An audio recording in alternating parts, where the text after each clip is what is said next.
મિત્રો, કેટલી વાર એવું બન્યું છે કે સવારે ઉઠતા શરીર તૂટતું લાગે છે, હાથ પગ ભારે લાગે છે અને મનમાં ઉદાસી છવાઈ જાય છે. ઉંમર વધે છે ત્યારે આપણો દેહ ધીમે ધીમે એનર્જી ગુમાવતો જાય છે. પણ શું તમને ખબર છે કે 80 વર્ષની ઉંમરમાં પણ તમે 20 વર્ષ જેવી તાજગી અને તાકાત મેળવી શકો છો? એ પહેલાં આવા આરોગ્યપ્રદ માહિતી મેળવવા માટે સબસ્ક્રાઇબ કરી દો ચેનલને. હા મિત્રો, વાત અશક્ય નથી. બસ સવારે ઉઠતા કેટલીક નાની આદતો અપનાવી લો અને પછી જુઓ ચમત્કાર. સવાર એ સમય છે જ્યારે આપણી આખી પ્રકૃતિ નવી બને છે. સૂરજ ઉગે છે, હવા તાજી હોય છે અને એ જ સમયે આપણી શરીરની ઊર્જા જાગૃત થાય છે. પણ આપણે શું કરીએ છીએ? ઘણા લોકો તો પથારીમાંથી સીધા ઉઠી જાય છે, હાથ ધોઈને ચા લઈ લે છે અને પછી ધીમા ધીમા દિવસ પસાર કરે છે. પણ જો તમે સાચા અર્થમાં શરીરમાં સ્ફૂર્તિ લાવવા માંગો છો, તો સવારની શરૂઆત યોગ્ય રીતથી જ કરવી જરૂરી છે. સૌ પ્રથમ વાત, જ્યારે તમે આંખ ખોલો ત્યારે સીધા ઉઠી ન જશો. થોડીવાર માટે આંખો બંધ રાખો અને ઊંડો શ્વાસ લો. 3 થી 5 વખત ધીમો શ્વાસ લો અને છોડો. આનાથી તમારા ફેફસા ઓક્સિજનથી ભરાઈ જાય છે અને મગજને તાજગીનો સંદેશ મળે છે. એક નાનું સ્મિત કરો, ભગવાનનો આભાર માનો કે તમને નવી સવાર મળી છે. આ મનમાં ઉત્સાહ ભરે છે અને મન જાગે એટલે દેહ આપમેળે તંદુરસ્તી તરફ જાય છે. બીજી વાત, પથારીમાંથી ઉઠતા પહેલા બંને હાથને થોડીવાર ઘસો અને એ ગરમ હાથોને તમારા ચહેરા પર રાખો.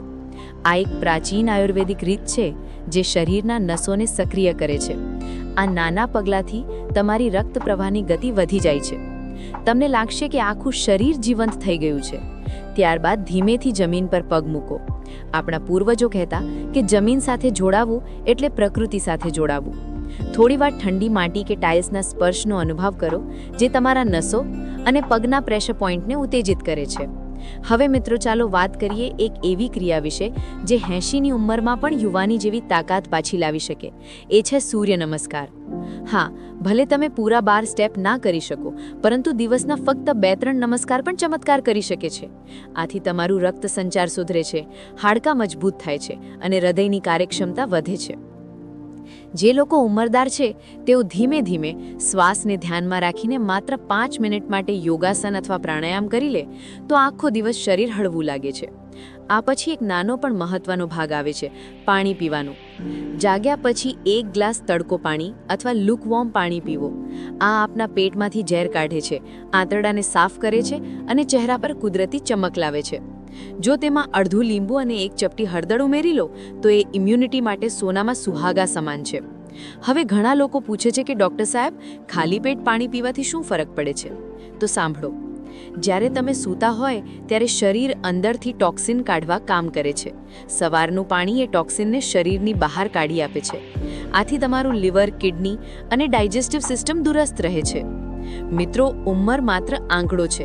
જો તમે રોજ સવારે આ નાની નાની બાબતો અપનાવી લો તો 80ની ઉંમરમાં પણ શરીરમાં 20 વર્ષની તાકાત અનુભવશો. જ્યાં 20 વર્ષનો યુવક થાકીને બેઠો રહે, ત્યાં તમે ઉત્સાહથી કામ કરી શકશો. અને છેલ્લે એક વાત યાદ રાખજો, શરીરને જેટલી કસરતની જરૂર છે તેટલો જ આરામ પણ જરૂરી છે. સવારની શરૂઆત ઉત્સાહથી કરો, પરંતુ દિવસના અંતે મનમાં શાંતિ રાખો.